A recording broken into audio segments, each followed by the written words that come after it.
Representante Miguel Gómez, y claro que el partido de la U está comprometido en este proyecto que es de nuestro presidente, y de igual manera creo que queremos que la ley salga, Claro que sí. pero que salga lo mejor posible, una ley viable, una ley no de ilusiones, y por eso estamos mirando muy detenidamente con el gobierno la parte fiscal. Representante Miguel Gómez, tiene la gracias, señor palabra. presidente.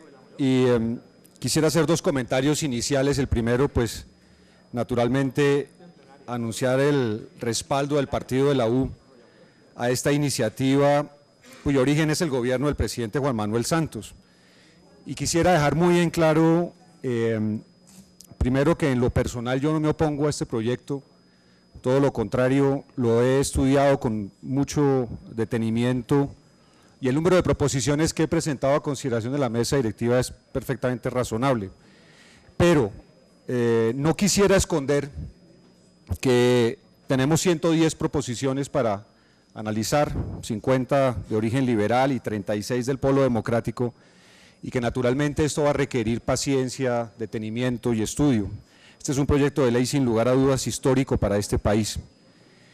El hecho de que esté a favor del proyecto no quiere decir que no tenga, frente a un texto de esta naturaleza, algunas inquietudes, porque riesgos, y riesgos muy grandes tiene este proyecto.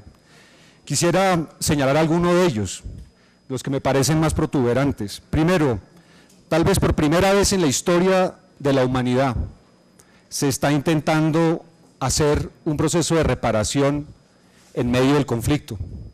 Esto es algo que no se ha intentado en ninguna otra latitud del planeta, y por lo tanto la posibilidad de que enfrentemos problemas que hoy en día ni siquiera avisoramos, creo que es muy alta.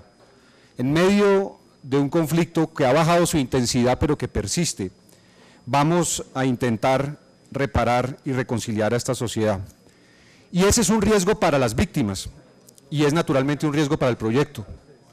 Es un riesgo para las víctimas porque la violencia no ha concluido, y aquí hay gente que dice no hay que esperar a que termine el conflicto para reparar, y sobre eso podríamos pasar días, horas, discutiendo si es lo más prudente y lo más deseable. Y segundo, porque las cifras de víctimas siguen creciendo, lamentablemente siguen aumentando. Un segundo elemento que me parece que es un riesgo grande es el procedimiento novedoso de inversión de la prueba.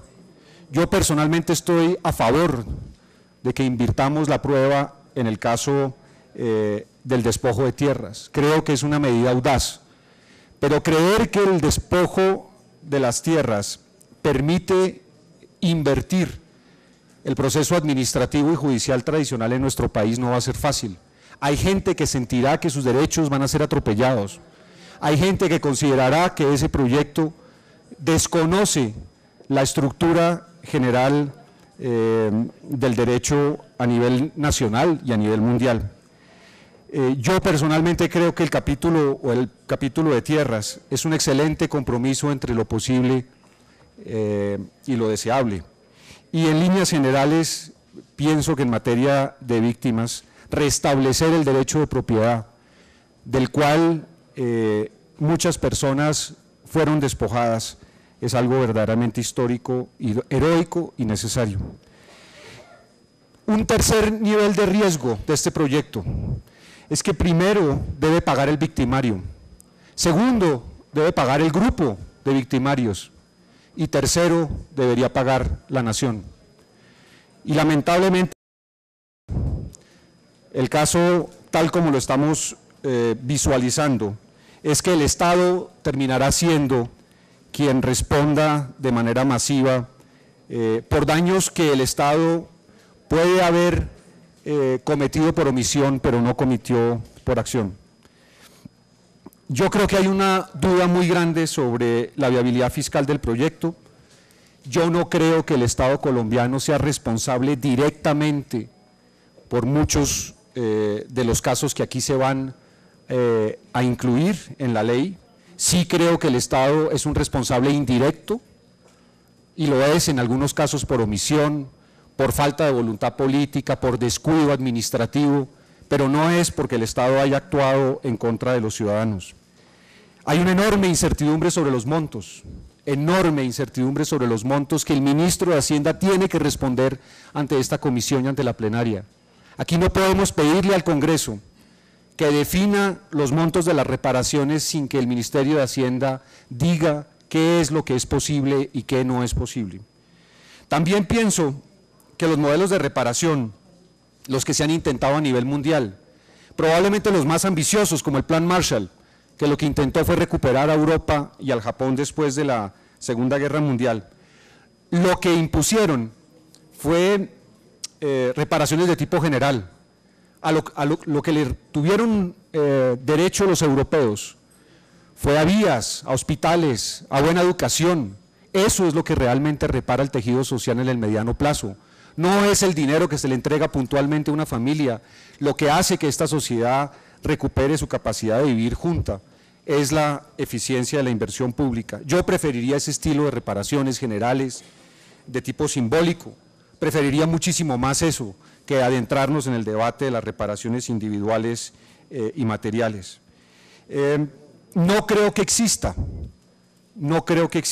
ningún dinero en el mundo que repare el dolor de una madre que vio morir a su hijo. No existe ese dinero. Y por lo tanto, todo aquello que hagamos en reparación material será siempre insuficiente. Siempre habrá la sensación de que el caso mío no fue reparado integralmente. ¿Qué riesgos adicionales veo? Veo que el cúmulo de indemnización administrativa, más proceso judicial, más la posibilidad de que la gente incluso recurra a la justicia internacional, puede generar para este país una situación fiscal realmente insostenible. El proyecto tal como está permite que las víctimas en el fondo recurran a los tres estamentos, a una reparación administrativa, a un proceso judicial en el cual se le indemnice de manera mucho más ambiciosa e incluso podría tener la posibilidad de insistir ante las instancias internacionales para que su causa fuera tenida en cuenta. Sobre las víctimas de agentes del Estado, tengo una discrepancia de fondo con el proyecto y voy a explicar por qué. Cuando una víctima es producto de una acción del Estado, eso es muchísimo más grave que cuando es víctima de un agente violento como la guerrilla o el paramilitarismo. Esa víctima de agente del Estado debe tener derecho a reparación plena. Yo personalmente creo que las víctimas de agentes del Estado, el gobierno, sea cual sea su naturaleza política, tiene que asumir plenamente la responsabilidad por el daño que fue cometido. Y por eso creo que el proyecto debe estipular que las víctimas de agentes del Estado tendrán derecho a reparación plena, por vía judicial y previa sentencia judicial. Algunos me dirán, usted está condenando a esas víctimas a esperar 10 años. Yo lo que le propongo a esta comisión es que hagamos de alguna forma un proceso que sea más expedito, más ágil, que permita que las víctimas de agentes del Estado no tengan que esperar décadas antes de ver resarcido el daño que el Estado les produjo. Eso es ir al fondo del asunto, porque el Estado colombiano no tiene por qué pagar plenamente por los desastres que cometieron los terroristas en nuestro país. Nosotros no tenemos como ciudadanos inocentes que pagar por los daños que cometió el Mono Jojoy. Esa no es nuestra responsabilidad como sociedad. Lo que estamos haciendo es perfectamente simbólico.